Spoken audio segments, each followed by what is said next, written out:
When I was in high school, much to the mocking of my classmates, I did a paper on English children's books.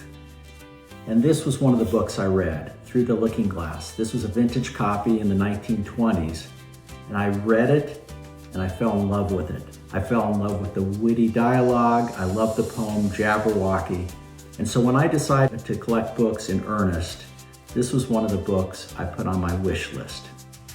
And then I got wind that a particular copy of Through the Looking Glass was coming to the market. Not any copy, but the Richard Manny copy.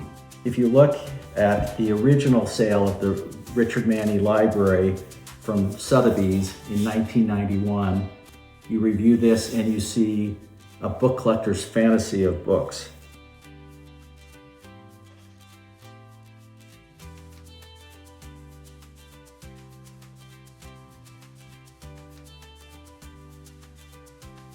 And one of the books that came up for sale in that auction was a copy of Through the Looking Glass. And what was so special about it, it was signed by Charles Dodgson, or Lewis Carroll. It was signed prior to publication during Christmas of 1871. So during the viewing of the auction, I went to take a look at a copy of this book. And I did something that you should never do in an auction.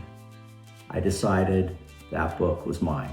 It was just a mere formality that I had to outbid the next bidder, but that was a foregone conclusion. I decided I was prepared to have that book at almost any cost.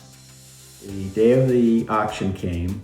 It was a timed online event, and I had registered for it well in advance.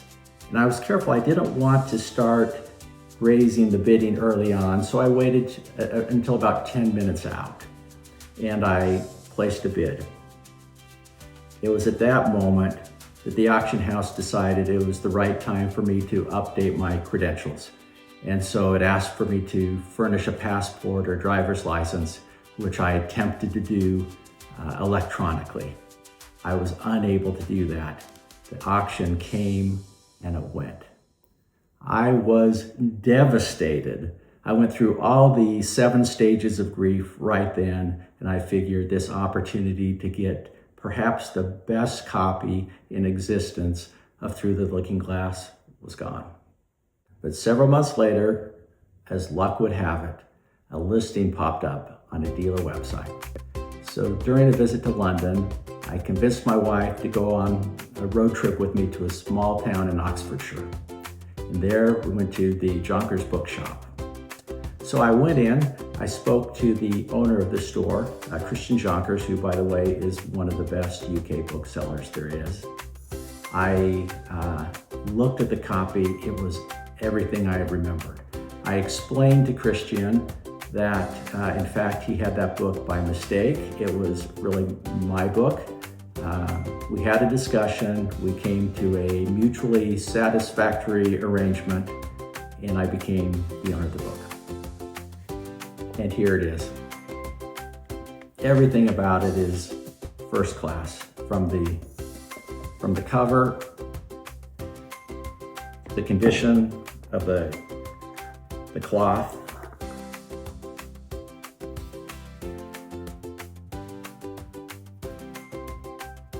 the gilt,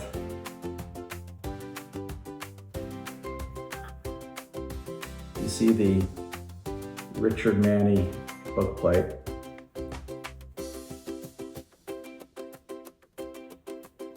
And the signature of the author, Charles Dodgson, or Lewis Carroll. Some fantasies do have a happy ending.